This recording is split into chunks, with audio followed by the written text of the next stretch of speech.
The views expressed in this blog are hosted on my own website, are strictly personal, and do not reflect the views of any organization.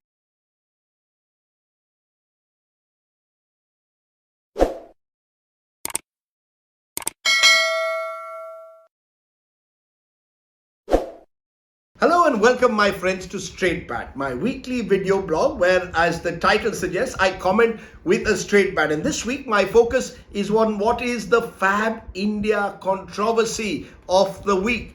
But before I come into the meat of the subject, a disclosure. I happen to know the Fab India business family rather well. I have seen what William Bissell, who is the present owner of Fab India, and earlier his father John Bissell, have done with this company, a retail company that's spread now across India, that has connected in a way quite remarkably rural artisans and craftsmen with urban consumers, that has sold thousands of its kurtas, in particular ethnic dress wear, made it fashionable and trendy to wear, and has now expanded into a range of home products with stores across the country. It's a fabulous first generation entrepreneurial story, one to celebrate. But today's blog is not about Fab India's business. It's about politics and the awful politics that this company has been subject to in the last week over an advertisement promo during Diwali that was to mark the festive season, but the promo had to be pulled out from Twitter because of a social media backlash that was driven by the right-wing internet Hindu armies.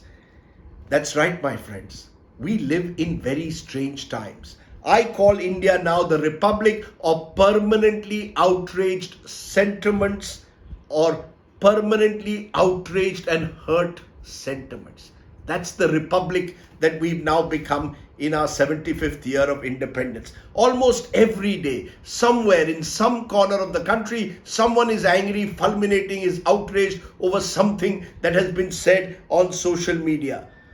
In this instance, the anger that poured out, this collective orchestrated anger that poured out on social media, came after Fab India's Diwali ad campaign called Jasn-e-Riwaz, which means the celebration of our traditions, of our culture. It was pulled down because the Hindu right thought that this was anti-Indian, or dare I say anti-Hindu culture. The problem apparently initially was the title of the campaign. How can we use Urdu words, we are told, during a Diwali festival campaign? Boycott Fab India was soon trending on social media, on Twitter, and the campaign, within hours of this campaign being made public, leading the attack on Fab India was the BJP's Yuva Morcha state president and member of parliament, Tejasvi Surya. It was Mr. Surya who tweeted, let me quote him, Deepavali is not Jasn-e-Riwaz. This is a deliberate attempt at Abrahamization of Hindu festivals. Depicting models without traditional Hindu attire must be called out, and brands like Fab India must face the economic costs of such deliberate misadventures. Please note, my friends, the language that is being used here, the arrogance that you can see in this tone of the tweet by Mr. Surya. The same Tejasvi Surya, energetic MP who became an MP at the age of 29, elected from the Bengaluru South prestigious constituency in 2019, who until he became this leader of the BJP Yuva Morcha was best known for some of his hateful, spiteful comments that he would make against Muslims and minorities in particular. Let me quote one particular vile tweet where he says, 95% Arab women have never had an orgasm in the last few hundred years. Every mother has produced kids as an act of sex and not love.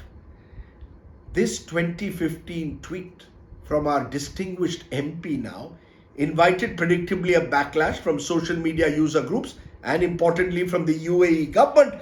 Tejasvi Surya was forced to pull it down. This, my friends, is the same gentleman who now resorts to the worst form of Islamophobia and now leads the call to boycott an Indian company that provides employment to thousands of Indians.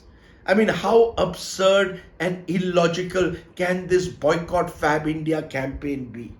So much for the Modi government's Make in India slogan that they speak about. When a member of parliament from the ruling party calls for an economic boycott of an Indian company over an advertisement, and then this call is backed by the BJP's IT cell and by its surrogate influencers. It is frankly unacceptable. Let me turn to these so-called offensive words. Jasn-e-Riwaz with a J, not a Z. Yes, these are words used frequently in Urdu, but do they become anti-Indian, or are we saying that Urdu is alien to this land? That this country's unique syncretic civilizational culture has no place for Urdu words? Remember, Urdu is one of the languages recognized by our constitution. Or is the argument that Diwali, India's biggest festival, is so exclusively Hindu now that anything remotely associated with Islamic influences is unacceptable because political Hindutva is the lens through which we must now see every cultural festival, especially Diwali? I mean, isn't it the genius, my friends, of this multilingual land that you and I live in, where there is this unique confluence of languages that enriches us?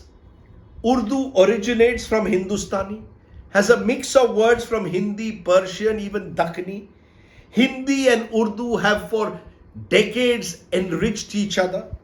Words like hawa, words like dil often float in the air almost seamlessly. That is the genius of our land. Listen to the dialogues of any great Hindi cinema and you'll see this wonderful confluence that exists, especially in the cinema of the 50s and the 60s. As author-poet Ranjit Hoskote has pointed out in a tweet, he says, in the context of the drummed-up controversy over Fab India's Diwali ad, might be salutary to recall that the Farsi word Jashna comes from the Avestan yasna, or worship, itself akin to the Sanskrit word yagna, or appropriation. That's how societies, my friends, are built. Let us assume for a moment that Jasn-e-Riwaz is seen by Mr. Surya and his BJP internet army as inappropriate word to use for a Diwali festival ad. But I want to ask this. Are Mr. Surya and his internet army going to be your and my cultural arbiters? Will they now decide for the rest of the silent majority of this country what is appropriate and what is inappropriate? Sorry, not for me. And not for millions of other Indians out there. And remember, importantly, this is not the first time that the Hindu right on social media in particular, has sought to culturally police advertisement content. You might recall last year the Tanishq ad, the jewelry brand. It was putting out this ad that promoted interfaith marriage. Now, again, the Hindu right had a problem with that advertisement. Again, there were threats of boycotts and attacks on Tanishq stores. The company was pushed on the back foot, forced to withdraw the ad. Then you had another ad campaign before that, Surf Excel, where again the company was promoting religious harmony through a festival. Again, there were objections. Why are you showing Hindus and Muslims playing in a way holy together? Again, the company was put under pressure. This, my friends, is now a pattern. Express outrage, express your intolerance, target a particular popular brand, create an orchestrated, divisive political campaign to boycott the company and force the company to withdraw the ad, and get your 15 seconds of fame also along the way. Well, my friends, it's time now. It's time now for us to push back, for normal, sane Indian citizens to say enough is enough and have a pushback, expose these self-styled cultural vigilantes. In the Fab India campaign, what seems to have also troubled the right-wing internet Hindu army is the image that accompanies the campaign. Please take a look at this lovely image at the moment. Look at it carefully. A bunch of women and a man dressed in lovely branded clothes ready for the festive season. Kurta pajama jackets, kurtis and skirts, the women dressed in lovely saris, all in red and gold, nicely embroidered, the colors of the festive season. But this is not seen apparently as traditional Hindu attire by Mr. Tejasvi Surya and the Hindu right-wing internet army. Really? You are going to now decide what is traditional Hindu attire based on what you believe is traditional Hindu attire or what is worn in your home? I mean, who are these people to decide what our women wear during Diwali or any festival, what my daughter, wife, mother, anyone around us wants to wear? Even more crazily, Surya and some of his right-wing pals are incensed that the women who are wearing saris are not wearing bindis with their saris. Now, where do you live, Tejasvi Surya? Bengaluru or Jhumri Talaya? Or dare I say Kabul in Afghanistan? I mean, is this the reaction of an elected representative of Bengaluru's cosmopolitan culture? Or are we harking back to some kind of an archaic age where men are rooted in religious bigotry and will decide what women can or cannot wear? I mean, you criticize Islamists for enforcing, and rightly so, for enforcing this hijab and parda culture, again unacceptable in Afghanistan. That's their problem. But now you are seeking to impose a dress code on Hindu women based on these nonsensical arguments. I mean, surely we don't want to emulate a Talibanized mindset, for God's sake, when it comes to a dress code. The sad part, my friend, is that Fab India quickly withdrew their ad, probably fearing the worst. I don't agree with their response, but I can see where the company is coming from.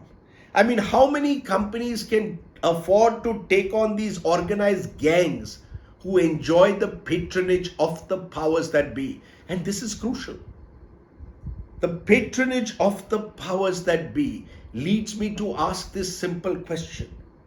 Why are you, those in power, so silent when companies are being bullied and threatened by foot soldiers, by your foot soldiers, Indian companies being bullied by them? Where does this leave your Make in India concept or indeed your slogan of Sabka Saath, Sabka Vikas, Sabka Vishwas India? Your silence, I can only say to those in power, only confirms that you probably approve of this intolerant behavior of the mob, as I call them. It only emboldens that mob to take the law into their own hands and target anyone whose cultural choices don't match theirs. A genuinely fab India, and India is a fab country, is one that celebrates and respects diversity, not one that rejects it. Which is why, my friends, this Diwali, I have decided I will go and shop in Fab India and buy myself a trendy new kurta. I would recommend you do it too. It's time for a pushback. Think about it. That was the Straight Bat. Do, of course, subscribe to my YouTube channel for many more such updates. For now, thanks for watching. Take care. Have a great festive season. Namaskar. Jai Hind.